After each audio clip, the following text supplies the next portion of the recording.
আফ্রিকার দক্ষিণে আজও দাঁড়িয়ে আছে এমন এক বিশাল পাথরের প্রাচীর, নাম তার গ্রেট জিম্বাবুয়ে। ১৩০০ থেকে ১৫০০ শতক পর্যন্ত এটি ছিল শক্তি, সমৃদ্ধি এবং সাংস্কৃতিক উৎকর্ষের প্রতীক। এক সময় এ নগরী ছিলেন আফ্রিকার সবচাইতে শক্তিশালী কেন্দ্রগুলোর মধ্যে একটি। এই গ্রেট জিম্বাবুয়ে গড়ে ওঠে সোনা জাতির হাত ধরে। এর আয়তন ছিল প্রায় ৭৭২ হেক্টর এবং ধারণা করা হয় এখানে বসবাস করত প্রায় ২০,০০০ মানুষ। সবচাইতে বিস্ময়কর স্থাপত্য হল গ্রেট এনক্লোজার, এক বিশাল পাথরের প্রাচীর যা কোনো সিমেন্ট ছাড়াই তৈরি।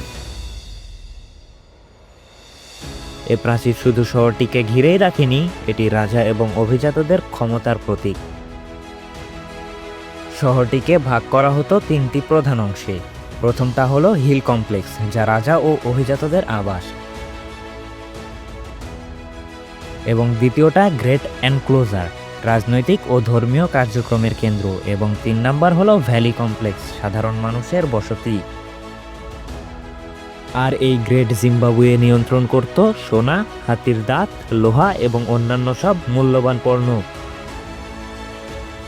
এ শহরের বাণিজ্যে পৌঁছাতো চীন, আরব ও ভারতের বাজারে। আর সেখানে প্রমাণ হিসেবে পাওয়া গেছে চীনা মৃৎশিল্প, আরব কাচের পাত্র এবং ভারতীয় মুক্তা। শহরের অবস্থান আফ্রিকার অভ্যন্তরীণ ও উপকূলীয় বাণিজ্য পথের সংযোগস্থল হওয়ায় এটি আন্তর্জাতিক বাণিজ্যে গুরুত্বপূর্ণ ছিল। ১৫০০ শতকের দিকে ধীরে ধীরে গ্রেট জিম্বাবুয়ে পতনের দিকে চলে যায়।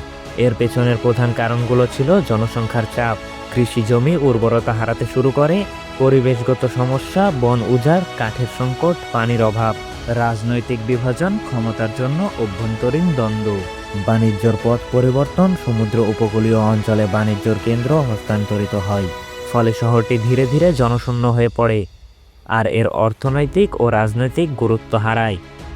আজ গ্রেট জিম্বাবুয়ে শুধু ধ্বংসস্তূপ, শুধু দাঁড়িয়ে আছে বিশাল পাথরের দেওয়ালগুলো, যা আফ্রিকার প্রাচীন শক্তি ও সমৃদ্ধির সাক্ষী। এই ধ্বংসস্তূপ আমাদের মনে করিয়ে দেয় কোনো সভ্যতা যত শক্তিশালী হোক না কেন চিরকাল টিকে থাকে না। গ্রেট জিম্বাবুয়ে আমাদের শেখায় এক বীর সভ্যতা যা একসময় শক্তিশালী, সমৃদ্ধ এবং আন্তর্জাতিক বাণিজ্যে গুরুত্বপূর্ণ। ওই সভ্যতাও কিছু ভুল এবং পরিবর্তনের কারণে পতনের পথে চলে যায়। আজ আর এই ধ্বংসস্তূপ নিঃশব্দে বলছে এক বীর সভ্যতার হারিয়ে যাওয়ার গল্প।